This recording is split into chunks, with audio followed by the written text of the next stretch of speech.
আসসালামু আলাইকুম everyone, welcome back to my channel. তো বন্ধুরা, সবাই কেমন আছেন? আশা করি ভালো আছেন। তো আমিও আলহামদুলিল্লাহ ভালো আছি। তো যে যেখান থেকে আমার ভিডিওটা দেখতেছেন সবাইকে আন্তরিক ধন্যবাদ জানাচ্ছি। এবং ভিডিওটা আর বেশি কিছু না বলে এখানেই শুরু করতেছি। প্রথমেই দেখে নিচ্ছেন আপনার নতুন একটা ইনকিউবেটর মেশিন আমার বাসাতে চলে আসলো। তো আগের যে মেশিনটা কিছুদিন আগে আমি এই মানে মেশিনটা যে ঠিক করা হয়েছিল, এই ভাইটা এসে ঠিক করে দিয়েছিল। আমি আপলোড দিয়েছিলাম ডিম বসিয়ে। তো এখানে কিছু সমস্যা হয়ে গিয়েছে আমার, মানে বোঝার কারণে ওই ডিমগুলি নষ্ট হয়ে গিয়েছে আর কি। যেমন যেদিন ওই মেশিনটা ঠিক করে গিয়েছিল এই ভাইটা এসে, এদিনে আমার রুমের ফ্যান নষ্ট হয়ে গিয়েছিল। তো একটা আঙ্কেল এসে, ইলেকট্রনিকের আঙ্কেল এসে, যে সবসময় আমাদের বাসায় সব কিছু ঠিকঠাক করে দিয়ে যায় ইলেকট্রনিকের জিনিস নষ্ট হলে। তো উনি আসার পরে আমি বলেছিলাম যে আঙ্কেল, এই ইনকিউবেটর মেশিনটা আজকে ঠিক করে দিয়ে গিয়েছে, বাট আমি বলতে ভুলে গিয়েছি যেন তারটা একটু লম্বা করে দিয়ে যায়। তো উনি বলে সমস্যা নেই, ব্যাপার না, আমি এটা করে দিব। তো উনি করার পরও সব ঠিকঠাকই ছিল।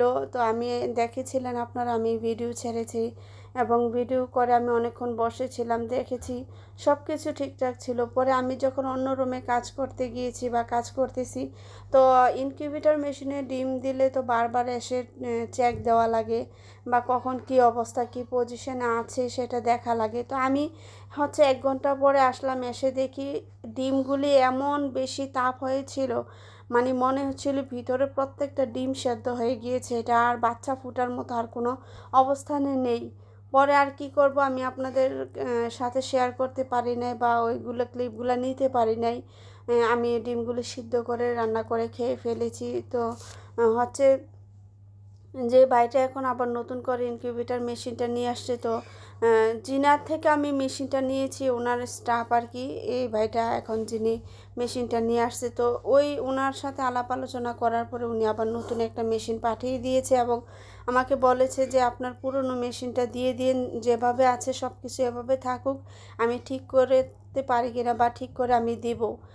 তো এটা বলেছে। তো আমি এই ভাইটাকে আমি আবার দিয়ে দিয়েছি, উনি ওই ভাইয়ের কাছে নিয়ে যাবে, অর্থাৎ ওনার মালিকের কাছে। তো উনি আমার এই পুরনো মেশিনটা ঠিক করে দিবে। আর দেখতে পাচ্ছেন কত পার্থক্য, নতুনটা অনেকটা বড় আর এটা অনেকটা ছোট, যে আমার আগের মেশিনটা। তো আমি আসলে এই আগের মেশিনটা ঠিক করতে যাইতে হলে অনেকটা দূরে যেতে হতো, বা এতদিন যার কারণে করতে পারি নাই, অনেক দূরে গিয়ে মহিলা মানুষ, এটা অনেক ব্যাপার স্যাপার, মানে অনেক দূরে যাওয়াটা এটা ঝামেলা। তো আলহামদুলিল্লাহ আমি এখন নতুন যে ইনকিউবেটর মেশিনটা নিয়ে আসছি, তো এই ভাইটা আমার বাসার বেশি একটা দূরে না, কাছাকাছি। তো এই ভাইটা আমাকে এই পরামর্শ দিয়েছে যে ঠিক আছে, আপনি তাহলে নতুন একটা নিয়ে নেন, আর পুরানটা যেহেতু হয়েছে, কি দেখি কি সমস্যা, পাঠিয়ে দিয়ে আমি ঠিক করে দিয়ে দেব। তো যাই হোক, আমি আর দেরি করতে রাজি নেই, আমি নিয়ে নিলাম নতুন একটা মেশিন। তো সবচেয়ে মানে দুইটার মধ্যে পার্থক্য একটাই বুঝলাম, নতুনটার মধ্যে একটু আধুনিকতার ছোঁয়া আছে, অর্থাৎ একটা মেশিনের পার্টস এক্সট্রা আছে নতুন যে ইনকিউবেটর মেশিন এটার মধ্যে।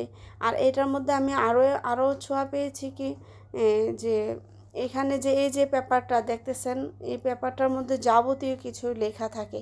আর এই যে নাম্বারগুলি আছে, আপনারা চাইলে যদি কারোর কোনো প্রয়োজন হয় বন্ধুরা, তাহলে আপনারা এই নাম্বারে আপনারা যোগাযোগ করতে পারেন।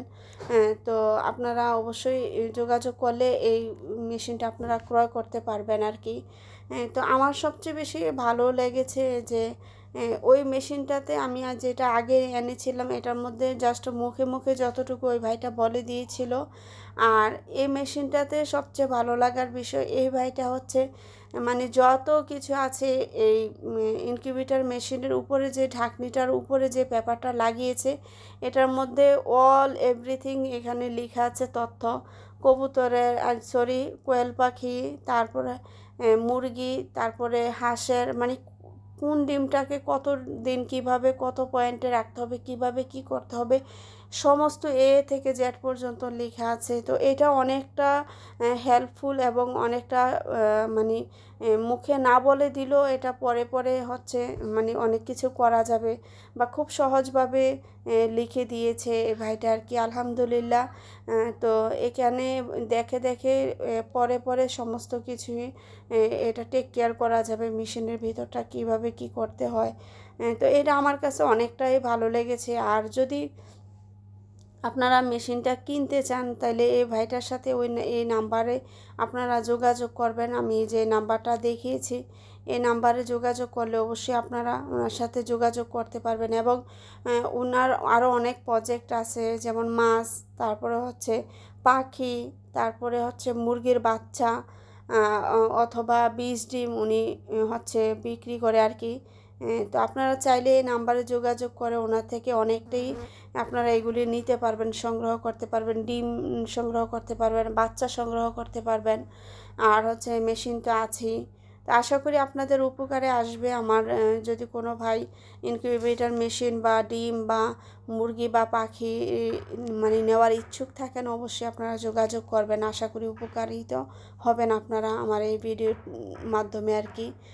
তো আমার ভালোই লেগেছে। তো দেখা যাক, আমি এখানে 200 পিস ডিম দিয়েছি, তো আর 5 পিস হচ্ছে মুরগির ডিম দিয়েছি। তো দেখা যাক এখানে আমার কত পিস মানে বাচ্চা ফুটে, অবশ্যই আপনাদেরকে আমি দেখাবো বা জানাবো। তো আর বেশি কিছু বাড়ালাম না। তো কেমন লাগলো আমার ভিডিওটা বন্ধুরা আপনাদের কাছে, কারণ অনেক দিন যেহেতু ভিডিও আমি আপলোড করতে পারি নাই, তো এতদিন পরে যেহেতু ভিডিও দিয়েছি, তো আশা করি আপনাদের কাছে ভালো লাগবে এবং এই ভিডিওটা দেখে আপনারা উপকৃত হবেন। তো আমি যতটুকু পেরেছি মানে তুলে ধরেছি আর কি। আর যেহেতু অনেক দিন ধরে ভিডিও দিতে পারি নাই, তো যতটুকু আপনাদেরকে ইনফরমেশন দেওয়ার দিয়েছি এই মেশিন সম্পর্কে। যদি কারোর কোনো আরও কিছু জানার থাকে অবশ্যই আমাকে কমেন্টের মাধ্যমে লিখে জানাবেন, তাহলে আমি যথাযথ চেষ্টা করব এটার ব্যাপারে, ইনকিউবেটরের ব্যাপারে আপনাদেরকে আরও বুঝিয়ে বলার। তো আশা করি অনেকটাই বোঝাতে পেরেছি এবং আপনারা যারা ভিডিওটা দেখেছেন অবশ্যই বুঝতে পেরেছেন। তো আর কি বলবো, আজ এখানেই বিদায় নিলাম, আর বেশি কথা বাড়ালাম না। আল্লাহ হাফেজ, আসসালামু আলাইকুম।